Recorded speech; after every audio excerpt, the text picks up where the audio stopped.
That's a massive. Just arrived. He went for a hole there, boys, that was not. Chris to clear GT traffic. This is frightening stuff. Alan McNish is still in the car. That's for the lead of the race.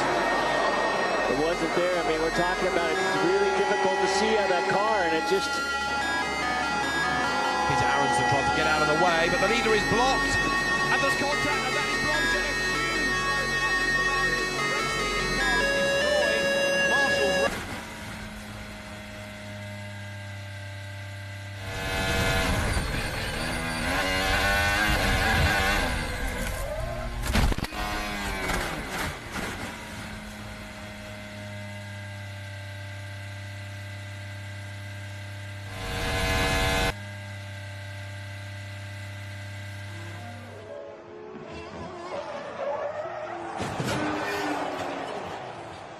Incident involving an Aussie race car, and Brendan Tucker, check this out for a roll that gains momentum.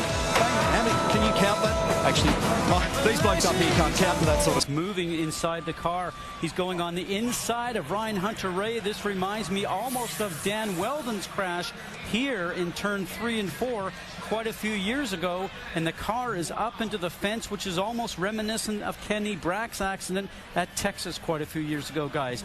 Very, very lucky. You know, he was incredibly lucky that he did not go head into that fence. That is a horrible impact. Wow.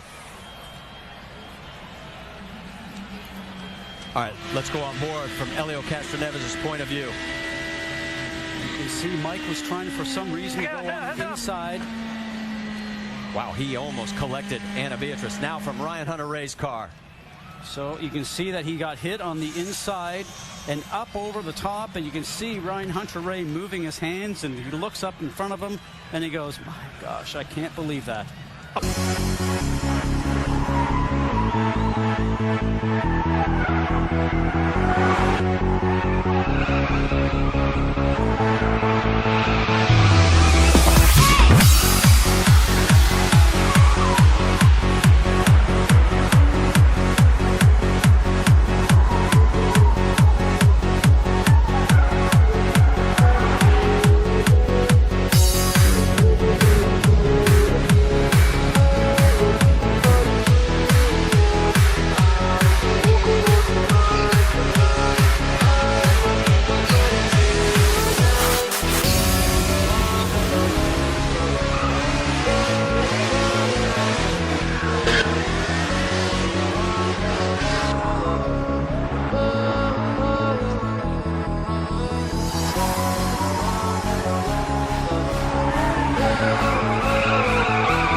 Warning. Reactor core offline.